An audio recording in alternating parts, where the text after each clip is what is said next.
The Thing on the Doorstep. By H.P. Lovecraft. Transcribed by Ambitious Owl. Chapter 1.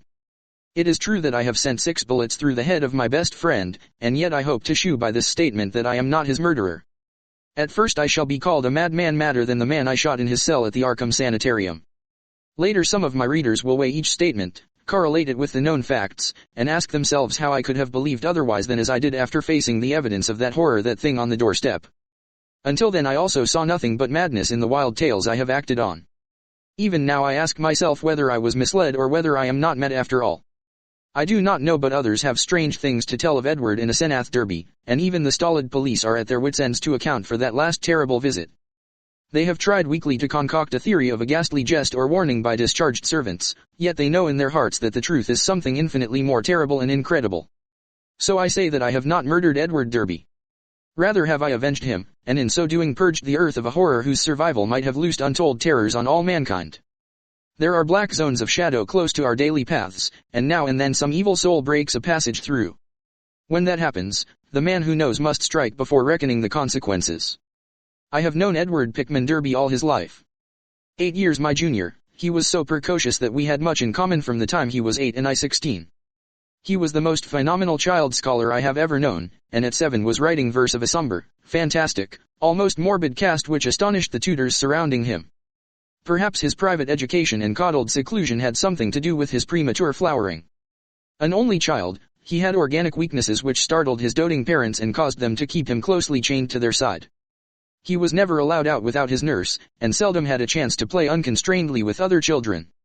All this doubtless fostered a strange, secretive inner life in the boy, with imagination as his one avenue of freedom. At any rate, his juvenile learning was prodigious and bizarre, and his facile writings such as to captivate me despite my greater age. About that time I had leanings toward art of a somewhat grotesque cast, and I found in this younger child a rare kindred spirit. What lay behind our joint love of shadows and marvels was, no doubt, the ancient, moldering, and subtly fearsome town in which we lived, which cursed, legend-haunted Arkham, whose huddled, sagging gambrel roofs and crumbling Georgian balustrades brood out the centuries beside the darkly muttering Miskatonic. As time went by I turned to architecture and gave up my design of illustrating a book of Edward's demoniac poems, yet our comradeship suffered no lessening. Young Derby's odd genius developed remarkably, and in his 18th year his collected nightmare lyrics made a real sensation when issued under the title Azathoth and Other Horrors.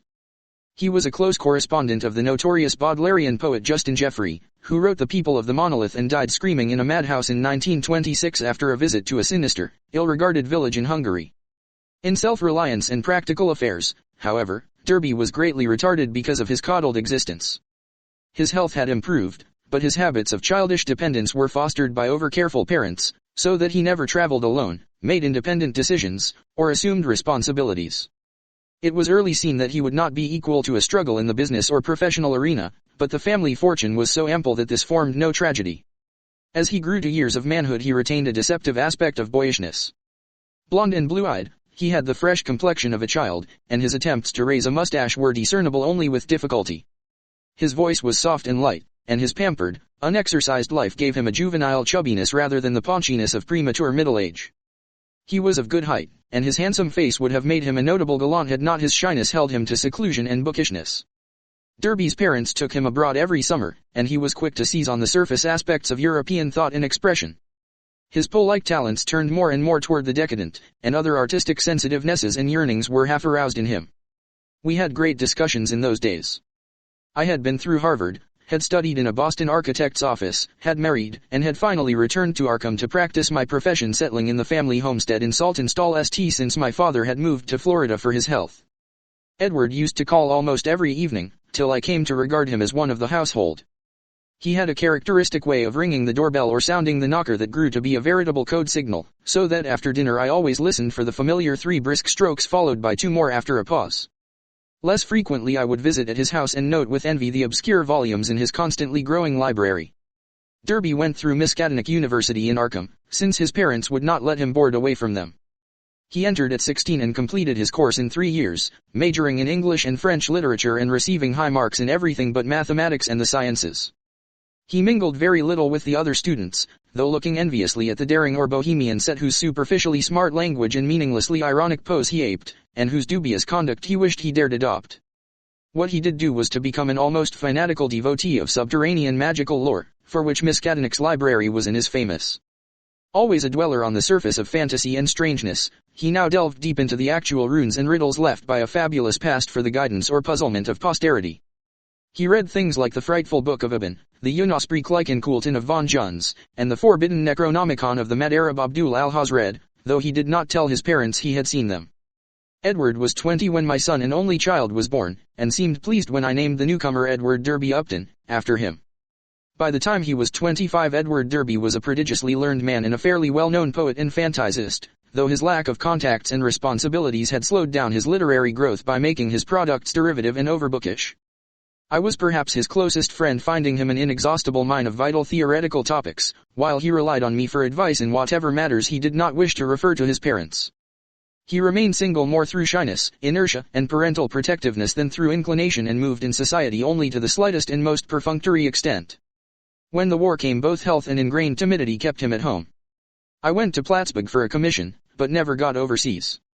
So the years wore on.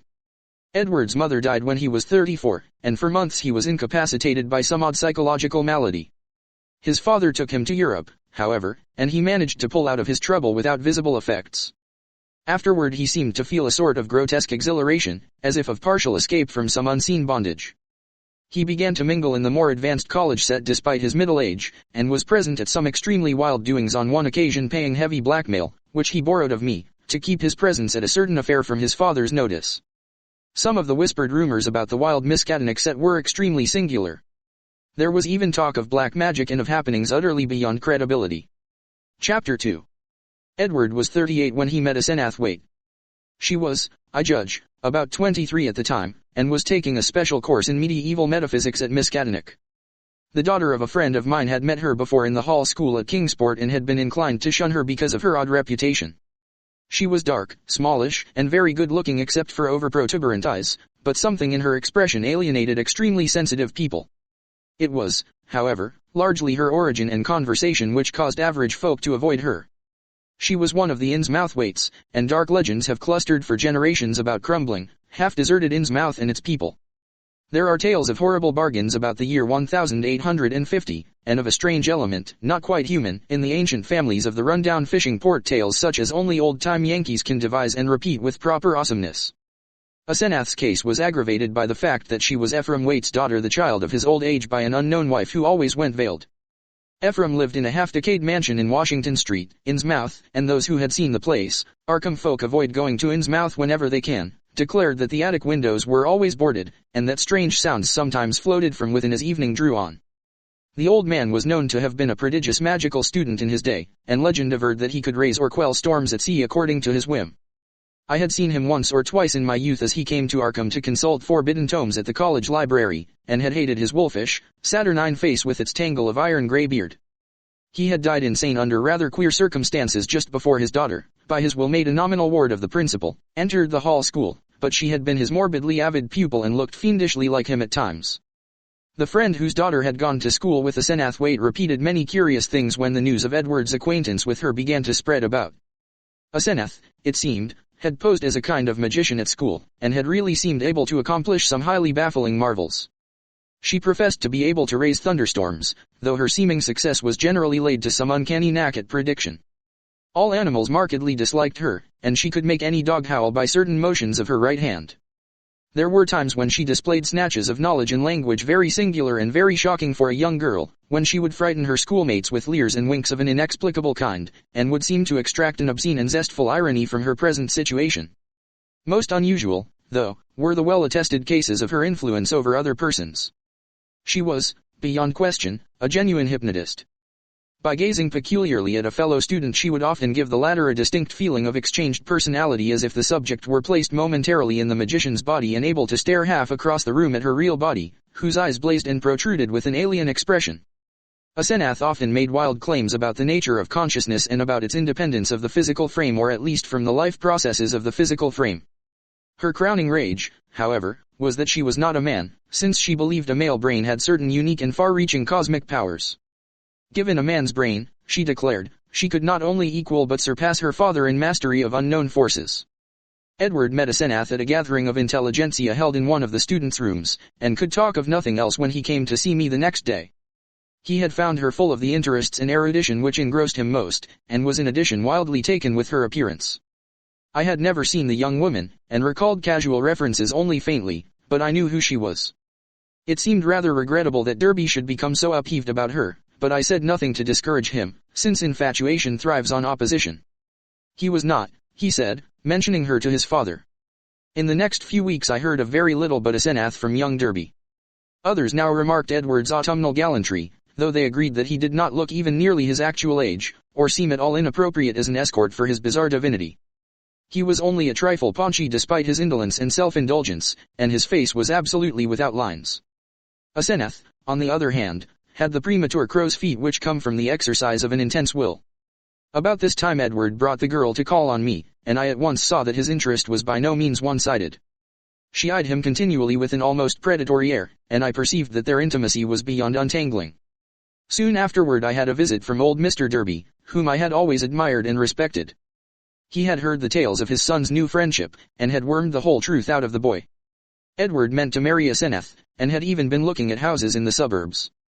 Knowing my usually great influence with his son, the father wondered if I could help to break the ill-advised affair off, but I regretfully expressed my doubts. This time it was not a question of Edward's weak will but of the woman's strong will. The perennial child had transferred his dependence from the parental image to a new and stronger image, and nothing could be done about it. The wedding was performed a month later by a justice of the peace, according to the bride's request. Mr. Derby, at my advice, offered no opposition, and he, my wife, my son, and I attended the brief ceremony, the other guests being wild young people from the college. Asenath had bought the old Crown and Shield place in the country at the end of High Street, and they proposed to settle there after a short trip to Innsmouth, whence 3 servants and some books and household goods were to be brought. It was probably not so much consideration for Edward and his father as a personal wish to be near the college, its library, and its crowd of sophisticates, that made Asenath settle in Arkham instead of returning permanently home. When Edward called on me after the honeymoon I thought he looked slightly changed. Asenath had made him get rid of the undeveloped mustache, but there was more than that. He looked soberer and more thoughtful, his habitual pout of childish rebelliousness being exchanged for a look almost of genuine sadness. I was puzzled to decide whether I liked or disliked the change. Certainly, he seemed for the moment more normally adult than ever before. Perhaps the marriage was a good thing. Might not the change of dependence form a start toward actual neutralization, leading ultimately to responsible independence? He came alone, for Asenath was very busy. She had brought a vast store of books and apparatus from Innsmouth, Derby shuddered as he spoke the name, and was finishing the restoration of the Crown and Shield house and grounds. Her home in that town was a rather disquieting place, but certain objects in it had taught him some surprising things. He was progressing fast in esoteric lore now that he had Asenath's guidance. Some of the experiments she proposed were very daring and radical. He did not feel at liberty to describe them, but he had confidence in her powers and intentions. The 3 servants were very queer, an incredibly aged couple who had been with old Ephraim and referred occasionally to him and to Asenath's dead mother in a cryptic way, and a swarthy young wench who had marked anomalies of feature and seemed to exude a perpetual odor of fish. Chapter 3. For the next 2 years I saw less and less of Derby. A fortnight would sometimes slip by without the familiar 3 and 2 strokes at the front door, and when he did call, or when, as happened with increasing infrequency, I called on him, he was very little disposed to converse on vital topics. He had become secretive about those occult studies which he used to describe and discuss so minutely, and preferred not to talk of his wife. She had aged tremendously since her marriage, till now oddly enough she seemed the elder of the 2. Her face held the most concentratedly determined expression I had ever seen, and her whole aspect seemed to gain a vague, unplaceable repulsiveness.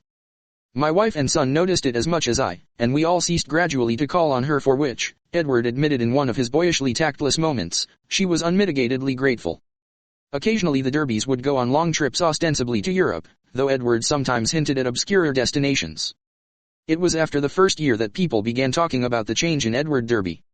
It was very casual talk, for the change was purely psychological, but it brought up some interesting points. Now and then, it seemed, Edward was observed to wear an expression and to do things wholly incompatible with his usual flabby nature. For example, although in the old days he could not drive a car, he was now seen occasionally to dash into or out of the old Crown and Shield driveway with Asenath's powerful Packard, handling it like a master, and meeting traffic entanglements with a skill and determination utterly alien to his accustomed nature. In such cases he seemed always to be just back from some trip or just starting on one. What sort of trip, no one could guess, although he mostly favored the Innsmouth road. Oddly, the metamorphosis did not seem altogether pleasing. People said he looked too much like his wife, or like old Ephraim Wade himself, in these moments, or perhaps these moments seemed unnatural because they were so rare. Sometimes, hours after starting out in this way, he would return listlessly sprawled on the rear seat of the car while an obviously hired chauffeur or mechanic drove. Also, his preponderant aspect on the streets during his decreasing round of social contacts, including, I may say, his calls on me, was the old-time indecisive one, its irresponsible childishness even more marked than in the past. While Asenath's face aged, Edward's, aside from those exceptional occasions, actually relaxed into a kind of exaggerated immaturity, save when a trace of the new sadness or understanding would flash across it. It was really very puzzling. Meanwhile the Derbys almost dropped out of the gay college circle, not through their own disgust, we heard, but because something about their present studies shocked even the most callous of the other decadents. It was in the third year of the marriage that Edward began to hint openly to me of a certain fear and dissatisfaction. He would let fall remarks about things going too far, and would talk darkly about the need of saving his identity. At first I ignored such references, but in time I began to question him guardedly, remembering what my friend's daughter had said about Asenath's hypnotic influence over the other girls at school, the cases where students had thought they were in her body looking across the room at themselves. This questioning seemed to make him at once alarmed and grateful, and once he mumbled something about having a serious talk with me later. About this time old Mr. Derby died, for which I was afterward very thankful. Edward was badly upset, though by no means disorganist. He had seen astonishingly little of his parents since his marriage, for Asenath had concentrated in herself all his vital sense of family linkage. Some called him callous in his loss, especially since those jaunty and confident moods in the car began to increase. He now wished to move back into the old Derby mansion, but Asenath insisted on staying in the Crown and Shield house, to which she had become well adjusted. Not long afterward my wife heard a curious thing from a friend, one of the few who had not dropped the Derbys. She had been out to the end of High St to call on the couple, and had seen a car shoot briskly out of the drive with Edward's oddly confident and almost sneering face above the wheel. Ringing the bell, she had been told by the repulsive wench that Asenath was also out, but had chanced to look up at the house in leaving. There, at one of Edward's library windows, she had glimpsed a hastily withdrawn face, a face whose expression of pain, defeat, and wistful hopelessness was poignant beyond description.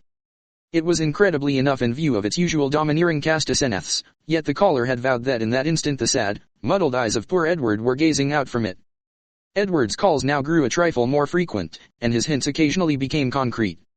What he said was not to be believed, even in centuried and legend-haunted Arkham, but he threw out his dark lore with a sincerity and convincingness which made one fear for his sanity. He talked about terrible meetings in lonely places, of cyclopean ruins in the heart of the Maine woods beneath which vast staircases lead down to abysses of night secrets, of complex angles that lead through invisible walls to other regions of space and time, and of hideous exchanges of personality that permitted explorations in remote and forbidden places, on other worlds, and in different space-time continua. He would now and then back up certain crazy hints by exhibiting objects which utterly nonplussed me, elusively colored and bafflingly textured objects like nothing ever heard of on Earth, whose insane curves and surfaces answered no conceivable purpose and followed no conceivable geometry. These things, he said, came from outside, and his wife knew how to get them. Sometimes, but always in frightened and ambiguous whispers, he would suggest things about old Ephraim Wade, whom he had seen occasionally at the college library in the old days. These adumbrations were never specific, but seemed to revolve around some especially horrible doubt as to whether the old wizard were really dead in a spiritual as well as corporeal sense. At times Derby would halt abruptly in his revelations, and I wondered whether Asenath could possibly have divined his speech at a distance and cut him off through some unknown sort of telepathic mesmerism, some power of the kind she had displayed at school. Certainly, she suspected that he told me things, for as the weeks passed she tried to stop his visits with words and glances of a most inexplicable potency. Only with difficulty could he get to see me, for although he would pretend to be going somewhere else, some invisible force would generally clog his motions or make him forget his destination for the time being. His visits usually came when Asenath was away in her own body, as he once oddly put it. She always found out later the servants watched his goings and comings, but evidently she thought it inexpedient to do anything drastic. Chapter 4. Derby had been married more than 3 years on that August day when I got the telegram from Maine. I had not seen him for 2 months, but had heard he was away on business. Asenath was supposed to be with him, though watchful gossips declared there was someone upstairs in the house behind the doubly curtained windows. They had watched the purchases made by the servants. And now the town marshal of Chasunkuk had wired of the draggled madman who stumbled out of the woods with delirious ravings and screamed to me for protection. It was Edward, and he had been just able to recall his own name and my name and address. Chasunkuk is close to the wildest, deepest, and least explored forest belt in Maine, and it took a whole day of feverish jolting through fantastic and forbidding scenery to get there in a car. I found Derby in a cell at the town farm, vacillating between frenzy and apathy. He knew me at once, and began pouring out a meaningless, half-incoherent torrent of words in my direction. Dan, for God's sake. The pit of the Shoggoths. Down the 6,000 steps. The abomination of abominations. I never would let her take me, and then I found myself there. Aye. Shub Niggurath. The shape rose up from the altar, and there were 500 that howled. The hooded thing bleated Kamog. Kamog. That was old Ephraim's secret name in the coven. I was there, where she promised she wouldn't take me. A minute before I was locked in the library, and then I was there where she had gone with my body in the place of utter blasphemy, the unholy pit where the Black Realm begins and the Watcher guards the gate. I saw a Shoggoth. It changed shape. I can't stand it. I won't stand it. I'll kill her if she ever sends me there again. I'll kill that entity. Her, him, it. I'll kill it. I'll kill it with my own hands. It took me an hour to quiet him, but he subsided at last. The next day I got him decent clothes in the village, and set out with him for Arkham. His fury of hysteria was spent, and he was inclined to be silent, though he began muttering darkly to himself when the car passed through Augusta as if the sight of a city aroused unpleasant memories. It was clear that he did not wish to go home, and considering the fantastic delusions he seemed to have about his wife, delusions undoubtedly springing from some actual hypnotic ordeal to which he had been subjected, I thought it would be better if he did not. I would, I resolved, put him up myself for a time, no matter what unpleasantness it would make with Asenath. Later I would help him get a divorce, for most assuredly there were mental factors which made this marriage suicidal for him. When we struck open country again, Derby's muttering faded away, and I let him nod and drowse on the seat beside me as I drove. During our sunset dash through Portland the muttering commenced again, more distinctly than before, and as I listened I caught a stream of utterly insane drivel about Asenath. The extent to which she had preyed on Edward's nerves was plain, for he had woven a whole set of hallucinations around her. His present predicament, he mumbled furtively, was only one of a long series. She was getting hold of him, and he knew that someday she would never let go. Even now she probably let him go only when she had to, because she couldn't hold on long at a time. She constantly took his body and went to nameless places for nameless rites, leaving him in her body and locking him upstairs, but sometimes she couldn't hold on, and he would find himself suddenly in his own body again in some far-off, horrible, and perhaps unknown place. Sometimes she'd get hold of him again and sometimes she couldn't. Often he was left stranded somewhere as I had found him. Time and again he had to find his way home from frightful distances, getting somebody to drive the car after he found it. The worst thing was that she was holding on to him longer and longer at a time. She wanted to be a man, to be fully human. That was why she got hold of him.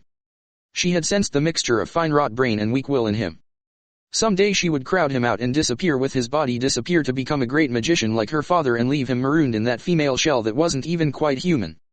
Yes, he knew about the Innsmouth blood now. There had been traffic with things from the sea. It was horrible. And old Ephraim, he had known the secret, and when he grew old did a hideous thing to keep alive. He wanted to live forever. Asenath would succeed. One successful demonstration had taken place already. As Derby muttered on, I turned to look at him closely, verifying the impression of change which an earlier scrutiny had given me. Paradoxically, he seemed in better shape than usual, harder, more normally developed, and without the trace of sickly flabbiness caused by his indolent habits. It was as if he had been really active and properly exercised for the first time in his coddled life, and I judged that Asenath's force must have pushed him into unwanted channels of motion and alertness. But just now his mind was in a pitiable state, for he was mumbling wild extravagances about his wife, about black magic, about old Ephraim, and about some revelation which would convince even me.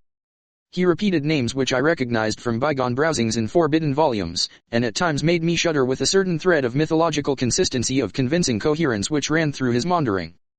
Again and again he would pause, as if to gather courage for some final and terrible disclosure. Dan, don't you remember him, the wild eyes and the unkempt beard that never turned white? He glared at me once, and I never forgot it. Now she glares that way. And I know why. He found it in the Necronomicon, the formula. I don't dare tell you the page yet, but when I do you can read and understand. Then you will know what has engulfed me. On body to body to body, he means never to die. The life glow, he knows how to break the link. It can flicker on a while even when the body is dead. I'll give you hints, and maybe you'll guess. Listen, Dan, do you know why my wife always takes such pains with that silly backhand writing? Have you ever seen a manuscript of old Ephraim's?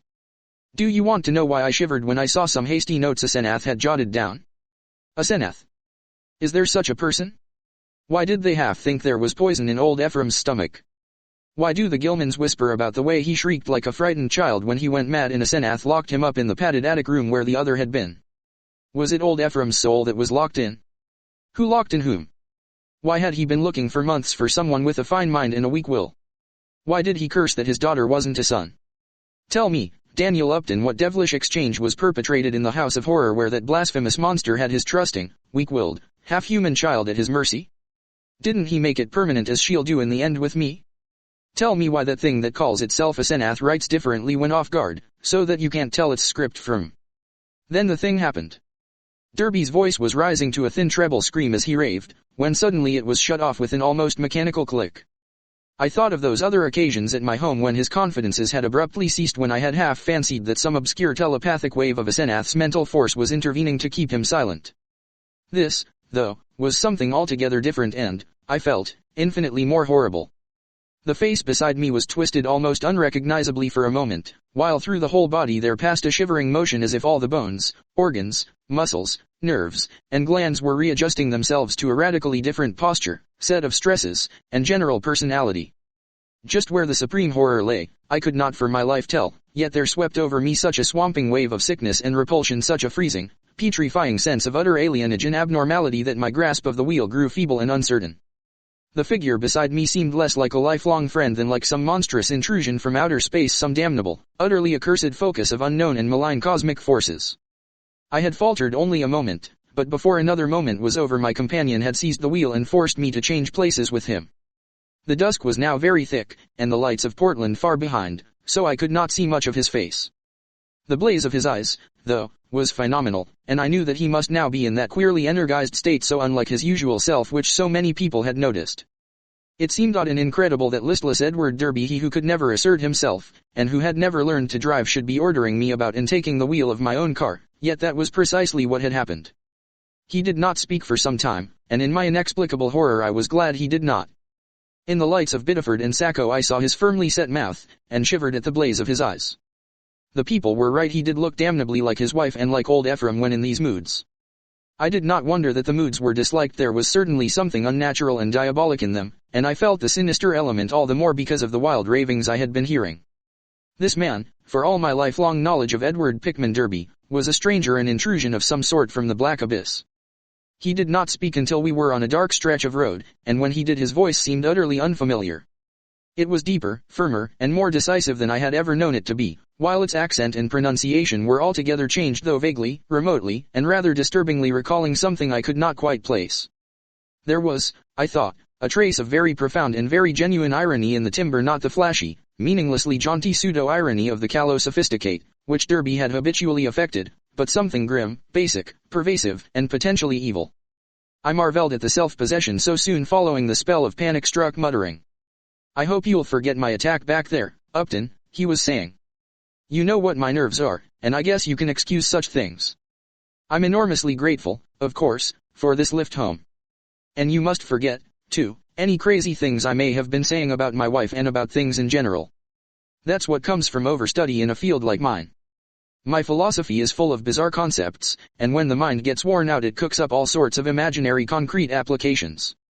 I shall take a rest from now on. You probably won't see me for some time, and you needn't blame Asenath for it. This trip was a bit queer, but it's really very simple. There are certain Indian relics in the Northwoods, standing stones, and all that, which mean a good deal in folklore, and Asenath and I are following that stuff up. It was a hard search, so I seem to have gone off my head.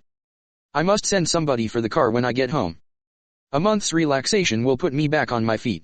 I do not recall just what my own part of the conversation was, for the baffling alienage of my seatmate filled all my consciousness. With every moment my feeling of elusive cosmic horror increased, till at length I was in a virtual delirium of longing for the end of the drive. Derby did not offer to relinquish the wheel, and I was glad of the speed with which Portsmouth and Newburyport flashed by. At the junction where the main highway runs inland and avoids Innsmouth, I was half afraid my driver would take the bleak shore road that goes through that damnable place. He did not, however, but darted rapidly past Rowley and Ipswich toward our destination. We reached Arkham before midnight, and found the lights still on at the old Crown and Shield house. Derby left the car with a hasty repetition of his thanks, and I drove home alone with a curious feeling of relief. It had been a terrible drive, all the more terrible because I could not quite tell why, and I did not regret Derby's forecast of a long absence from my company. Chapter 5. The next 2 months were full of rumors. People spoke of seeing Derby more and more in his new energized state, and Asenath was scarcely ever into her few callers. I had only one visit from Edward, when he called briefly in Asenath's car duly reclaimed from wherever he had left it in Maine to get some books he had lent me. He was in his new state, and paused only long enough for some evasively polite remarks. It was plain that he had nothing to discuss with me when in this condition, and I noticed that he did not even trouble to give the old 3 and 2 signal when ringing the doorbell. As on that evening in the car, I felt a faint, infinitely deep horror which I could not explain, so that his swift departure was a prodigious relief. In mid-September Derby was away for a week, and some of the decadent college set talked knowingly of the matter, hinting at a meeting with a notorious cult leader, lately expelled from England, who had established headquarters in New York. For my part, I could not get that strange ride from Maine out of my head. The transformation I had witnessed had affected me profoundly, and I caught myself again and again trying to account for the thing and for the extreme horror it had inspired in me. But the oddest rumors were those about the sobbing in the old Crown and Shield house. The voice seemed to be a woman's, and some of the younger people thought it sounded like Asenath's. It was heard only at rare intervals, and would sometimes be choked off as if by force. There was talk of an investigation, but this was dispelled one day when Asenath appeared in the streets and chatted in a sprightly way with a large number of acquaintances, apologizing for her recent absences and speaking incidentally about the nervous breakdown and hysteria of a guest from Boston. The guest was never seen, but Asenath's appearance left nothing to be said. And then someone complicated matters by whispering that the sobs had once or twice been in a man's voice. One evening in mid-October I heard the familiar 3 and 2 ring at the front door. Answering it myself, I found Edward on the steps, and saw in a moment that his personality was the old one which I had not encountered since the day of his ravings on that terrible ride from Chesuncook. His face was twitching with a mixture of odd emotions in which fear and triumph seemed to share dominion, and he looked furtively over his shoulder as I closed the door behind him. Following me clumsily to the study, he asked for some whiskey to steady his nerves. I forbore to question him, but waited till he felt like beginning whatever he wanted to say.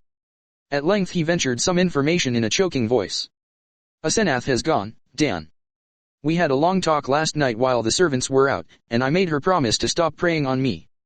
Of course I had certain occult defenses I never told you about. She had to give in, but got frightfully angry.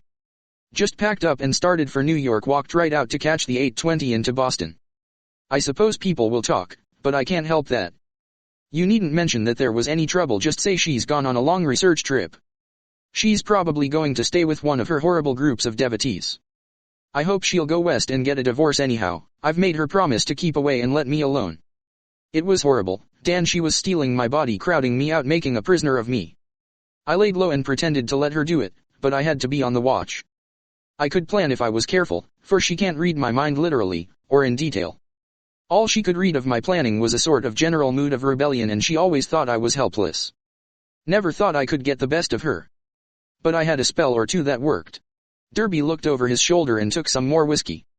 I paid off those demmed servants this morning when they got back. They were ugly about it, and asked questions, but they went. They're her kind Innsmouth people and were hand in glove with her. I hope they'll let me alone. I didn't like the way they laughed when they walked away. I must get as many of Dad's old servants again as I can. I'll move back home now. I suppose you think I'm crazy, Dan, but Arkham history ought to hint at things that back up what I've told you and what I'm going to tell you. You've seen one of the changes, too, in your car after I told you about Asenath that day coming home from Maine. That was when she got me, drove me out of my body. The last thing of the ride I remember was when I was all worked up trying to tell you what that she-devil is. Then she got me, and in a flash I was back at the house in the library where those demmed servants had me locked up, and in that cursed fiend's body. That isn't even human. You know, it was she you must have ridden home with. That praying wolf in my body. You ought to have known the difference. I shuddered as Derby paused. Surely, I had known the difference, yet could I accept an explanation as insane as this? But my distracted caller was growing even wilder. I had to save myself, I had to, Dan. She'd have got me for good at Hallowmas. They hold a Sabbat up there beyond Chasunkuk, and the sacrifice would have clinched things. She'd have got me for good. She'd have been I, and I'd have been she. Forever. Too late. My body'd have been hers for good. She'd have been a man, and fully human, just as she wanted to be. I suppose she'd have put me out of the way, killed her own ex-body with me in it, damn her, just as she did before, just as he, or it did before. Edward's face was now atrociously distorted, and he bent it uncomfortably close to mine as his voice fell to a whisper. You must know what I hinted in the car, that she isn't a Senath at all, but really old Ephraim himself. I suspected it a year and a half ago, but I know it now. Her handwriting shows it when she's off guard. Sometimes she jots down a note in writing that's just like her father's manuscripts, stroke for stroke, and sometimes she says things that nobody but an old man like Ephraim could say. He changed forms with her when he felt death coming. She was the only one he could find with the right kind of brain, and a weak enough will he got her body permanently, just as she almost got mine, and then poisoned the old body he'd put her into. Haven't you seen old Ephraim's soul glaring out of that she-devil's eyes dozens of times? And out of mine when she had control of my body. The whisperer was panting, and paused for breath. I said nothing, and when he resumed his voice was nearer normal. This, I reflected, was a case for the asylum, but I would not be the one to send him there. Perhaps time and freedom from Asenath would do its work. I could see that he would never wish to dabble in morbid occultism again. I'll tell you more later. I must have a long rest now. I'll tell you something of the forbidden horrors she led me into, something of the age-old horrors that even now are festering in out-of-the-way corners with a few monstrous priests to keep them alive. Some people know things about the universe that nobody ought to know, and can do things that nobody ought to be able to do. I've been in it up to my neck, but that's the end. Today I'd burn that demmed Necronomicon and all the rest if I were librarian at Miskatonic. But she can't get me now. I must get out of that accursed house as soon as I can, and settle down at home. You'll help me, I know, if I need help. Those devilish servants, you know. And if people should get too inquisitive about Asenath. You see, I can't give them her address. Then there are certain groups of searchers, certain cults, you know, that might misunderstand our breaking up. Some of them have damnably curious ideas and methods. I know you'll stand by me if anything happens, even if I have to tell you a lot that will shock you. I had Edward stay and sleep in one of the guest chambers that night, and in the morning he seemed calmer. We discussed certain possible arrangements for his moving back into the Derby mansion, and I hoped he would lose no time in making the change. He did not call the next evening, but I saw him frequently during the ensuing weeks. We talked as little as possible about strange and unpleasant things, but discussed the renovation of the old Derby house, and the travels which Edward promised to take with my son and me the following summer. Of Asenath we said almost nothing, for I saw that the subject was a peculiarly disturbing one. Gossip, of course, was rife, but that was no novelty in connection with the strange menage at the old Crown and Shield house. One thing I did not like was what Derby's banker let fall in an over-expansive mood at the Miskatonic Club about the checks Edward was sending regularly to a Moses and Abigail Sargent and a Eunice Babson in Innsmouth. That looked as if those evil-faced servants were extorting some kind of tribute from him, yet he had not mentioned the matter to me. I wished that the summer and my son's Harvard vacation would come, so that we could get Edward to Europe. He was not, I soon saw, mending as rapidly as I had hoped he would, for there was something a bit hysterical in his occasional exhilaration, while his moods of fright and depression were altogether too frequent. The old Derby house was ready by December, yet Edward constantly put off moving. Though he hated and seemed to fear the Crown and Shield place, he was at the same time queerly enslaved by it. He could not seem to begin dismantling things, and invented every kind of excuse to postpone action. When I pointed this out to him he appeared unaccountably frightened. His father's old butler, who was there with other reacquired family servants, told me one day that Edward's occasional prowlings about the house, and especially down cellar, looked odd and unwholesome to him. I wondered if Asenath had been writing disturbing letters, but the butler said there was no mail which could have come from her. Chapter 6. It was about Christmas that Derby broke down one evening while calling on me. I was steering the conversation toward next summer's travels when he suddenly shrieked and leaped up from his chair with a look of shocking, uncontrollable fright, a cosmic panic and loathing such as only the nether gulfs of nightmare could bring to any sane mind. My brain. My brain. God, Dan, it's tugging from beyond, knocking, clawing that she-devil even now. Ephraim Kamog. Kamog, the pit of the Shoggothsaye. Shub-Niggurath. The goat with 1,000 young. The flame, the flame. Beyond body, beyond life. In the earth. Oh, God. I pulled him back to his chair and poured some wine down his throat as his frenzy sank to a dull apathy. He did not resist, but kept his lips moving as if talking to himself. Presently I realized that he was trying to talk to me, and bent my ear to his mouth to catch the feeble words. Again. She's trying. I might have known. Nothing can stop that force, not distance, nor magic, nor death. It comes and comes, mostly in the night. I can't leave. It's horrible. Oh, God, Dan, if you only knew as I do just how horrible it is. When he had slumped down into a stupor, I propped him with pillows and let normal sleep overtake him. I did not call a doctor, for I knew what would be said of his sanity, and wished to give nature a chance if I possibly could. He waked at midnight, and I put him to bed upstairs, but he was gone by morning. He had let himself quietly out of the house, and his butler, when called on the wire, said he was at home pacing restlessly about the library. Edward went to pieces rapidly after that. He did not call again, but I went daily to see him. He would always be sitting in his library, staring at nothing and having an air of abnormal listening. Sometimes he talked rationally, but always on trivial topics. Any mention of his trouble, of future plans, or of a Senath would send him into a frenzy. His butler said he had frightful seizures at night, during which he might eventually do himself harm. I had a long talk with his doctor, banker, and lawyer, and finally took the physician with 2 specialist colleagues to visit him. The spasms that resulted from the first questions were violent and pitiable, and that evening a closed car took his poor struggling body to the Arkham Sanitarium. I was made his guardian and called on him twice weekly, almost weeping to hear his wild shrieks, awesome whispers, and dreadful, droning repetitions of such phrases as I had to do it. It'll get me. It'll get me. Down there. Down there in the dark. Mother. Dan. Save me. Save me. How much hope of recovery there was, no one could say, but I tried my best to be optimistic. Edward must have a home if he emerged, so I transferred his servants to the Derby mansion, which would surely be his sane choice. What to do about the Crown and Shield place with its complex arrangements and collections of utterly inexplicable objects I could not decide, so left it momentarily untouched, telling the Derby housemaid to go over and dust the chief rooms once a week, and ordering the furnace man to have a fire on those days.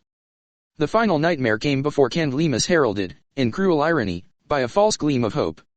One morning late in January the sanitarium telephoned to report that Edward's reason had suddenly come back. His continuous memory, they said, was badly impaired, but sanity itself was certain. Of course he must remain some time for observation, but there could be little doubt of the outcome.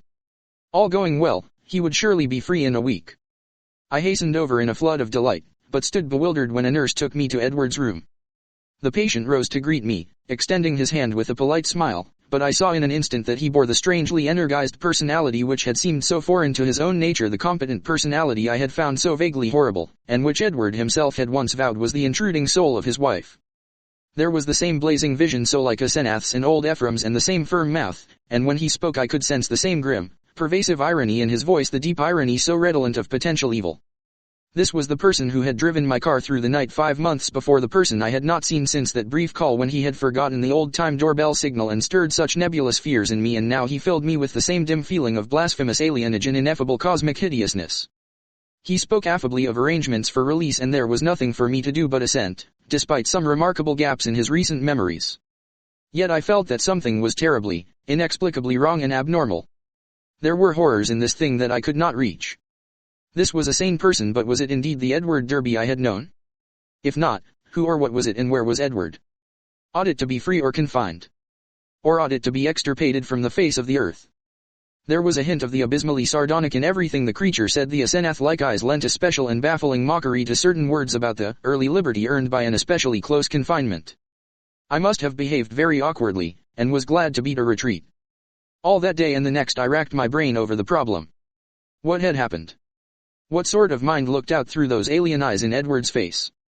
I could think of nothing but this dimly terrible enigma, and gave up all efforts to perform my usual work.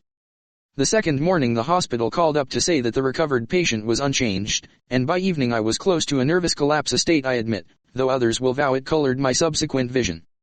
I have nothing to say on this point except that no madness of mine could account for all the evidence. Chapter 7. It was in the night after that second evening that stark, utter horror burst over me and weighted my spirit with a black, clutching panic from which it can never shake free. It began with a telephone call just before midnight. I was the only one up, and sleepily took down the receiver in the library.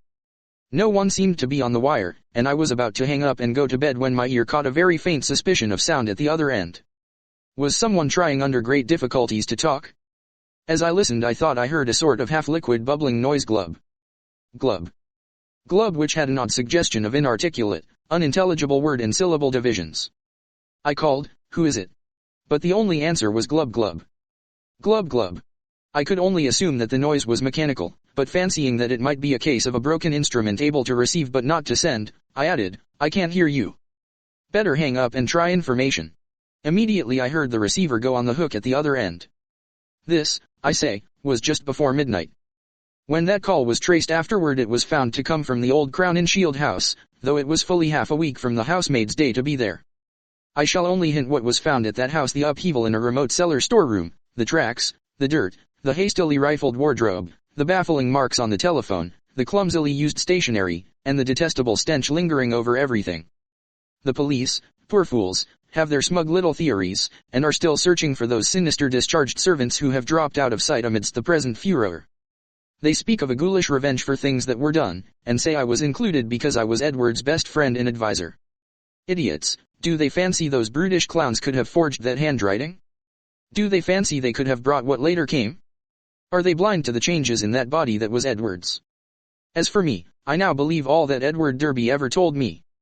There are horrors beyond life's edge that we do not suspect, and once in a while man's evil prying calls them just within our range. Ephraim Asenath, that devil called them in, and they engulfed Edward as they are engulfing me. Can I be sure that I am safe? Those powers survive the life of the physical form. The next day in the afternoon, when I pulled out of my prostration and was able to walk and talk coherently, I went to the madhouse and shot him dead for Edward's and the world's sake, but can I be sure till he is cremated? They are keeping the body for some silly autopsies by different doctors, but I say he must be cremated. He must be cremated, he who was not Edward Derby when I shot him. I shall go mad if he is not, for I may be the next. But my will is not weak and I shall not let it be undermined by the terrors I know are seething around it. One life, Ephraim, Asenath, and Edward, who now? I will not be driven out of my body. I will not change souls with that bullet-ridden lich in the madhouse. But let me try to tell coherently of that final horror. I will not speak of what the police persistently ignored, the tales of that dwarfed, grotesque, malodorous thing met by at least 3 wayfarers in high st just before 2 o'clock, and the nature of the single footprints in certain places. I will say only that just about 2 the doorbell and knocker waked me. Doorbell and knocker both plied alternately and uncertainly in a kind of weak desperation, and each trying to keep to Edward's old signal of 3 and 2 strokes. Roused from sound sleep, my mind leaped into a turmoil. Derby at the door and remembering the old code. That new personality had not remembered it. Was Edward suddenly back in his rightful state? Why was he here in such evident stress and haste? Had he been released ahead of time, or had he escaped? Perhaps, I thought as I flung on a robe and bounded downstairs, his return to his own self had brought raving and violence, revoking his discharge and driving him to a desperate dash for freedom. Whatever had happened, he was good old Edward again, and I would help him. When I opened the door into the ill-marched blackness, a gust of insufferably fetid wind almost flung me prostrate. I choked in nausea, and for a second scarcely saw the dwarfed, humped figure on the steps. The summons had been Edward's, but who was this foul, stunted parody? Where had Edward had time to go? His ring had sounded only a second before the door opened. The collar had on one of Edward's overcoats, its bottom almost touching the ground, and its sleeves rolled back yet still covering the hands. On the head was a slouch hat pulled low, while a black silk muffler concealed the face. As I stepped unsteadily forward, the figure made a semi-liquid sound like that I had heard over the telephone: glub, glub, and thrust at me a large, closely written paper impaled on the end of a long pencil. Still reeling from the morbid and unaccountable fetor, I seized this paper and tried to read it in the light from the doorway. Beyond question, it was in Edward's script. But why had he written when he was close enough to ring, and why was the script so awkward, coarse, and shaky? I could make out nothing in the dim half-light, so edged back into the hall, the dwarf figure clumping mechanically after but pausing on the inner door's threshold. The odor of this singular messenger was really appalling, and I hoped, not in vain, thank God, that my wife would not wake and confront it. Then, as I read the paper, I felt my knees give under me and my vision go black. I was lying on the floor when I came to, that accursed sheet still clutched in my fear-rigid hand. This is what it said. Dan, go to the sanitarium and kill it. Exterminate it. It isn't Edward Derby anymore. She got me, it's Asenath, and she has been dead 3 months and a half. I lied when I said she had gone away. I killed her. I had to. It was sudden, but we were alone and I was in my right body. I saw a candlestick and smashed her head in. She would have got me for good at Hallowmas. I buried her in the farther cellar storeroom under some old boxes and cleaned up all the traces. The servants suspected next morning, but they have such secrets that they dare not tell the police. I sent them off, but God knows what they and others of the cult will do. I thought for a while I was all right, and then I felt the tugging at my brain. I knew what it was I ought to have remembered. A soul like hers or Ephraim's is half detached, and keeps right on after death as long as the body lasts. She was getting me, making me change bodies with her, seizing my body and putting me in that corpse of hers buried in the cellar. I knew what was coming, that's why I snapped and had to go to the asylum. Then it came, I found myself choked in the dark in a Senath's rotting carcass down there in the cellar under the boxes where I put it. And I knew she must be in my body at the sanitarium permanently, for it was after Hallowmas, and the sacrifice would work even without her being there sane, and ready for release as a menace to the world. I was desperate, and in spite of everything I clawed my way out. I'm too far gone to talk, I couldn't manage to telephone, but I can still write. I'll get fixed up somehow and bring you this last word and warning. Kill that fiend if you value the peace and comfort of the world. See that it is cremated. If you don't, it will live on and on, body to body forever, and I can't tell you what it will do. Keep clear of black magic, Dan, it's the devil's business. Goodbye, you've been a great friend. Tell the police whatever they'll believe, and I'm damnably sorry to drag all this on you. I'll be at peace before long, this thing won't hold together much more. Hope you can read this. And kill that thing, kill it. Yours, Ed. It was only afterward that I read the last half of this paper, for I had fainted at the end of the third paragraph. I fainted again when I saw and smelled what cluttered up the threshold where the warm air had struck it. The messenger would not move or have consciousness any more. The butler, tougher fibered than I, did not faint at what met him in the hall in the morning. Instead, he telephoned the police. When they came, I had been taken upstairs to bed, but the other mass lay where it had collapsed in the night. The men put handkerchiefs to their noses. What they finally found inside Edward's oddly assorted clothes was mostly liquescent horror. There were bones, too, and a crushed-in skull. Some dental work positively identified the skull as a Senath's.